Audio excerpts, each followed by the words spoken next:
Hey everyone, welcome back to the channel.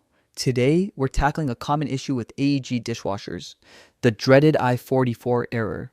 If your dishwasher is stuck showing this code, don't worry. I'll walk you through 3 simple methods to fix it yourself, quickly and easily.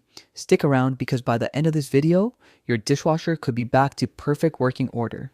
First up is the power reset. Start by unplugging your dishwasher or switch off its breaker for safety. Wait a few minutes, then plug it back in and run a regular wash cycle. Often, this quick reset is all your machine needs to clear the error. If that doesn't do the trick, it's time to check and clean the filter. Open your dishwasher and locate the filter and sump inside the tub. Remove any foam, suds, or debris and rinse the filter thoroughly under running water. After cleaning, run a normal cycle to see if the i44 error has disappeared. A clean filter often solves the problem and improves overall washing performance.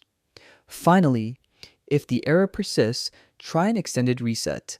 Unplug your dishwasher again, but this time leave it disconnected for at least 1 hour, ideally a full day.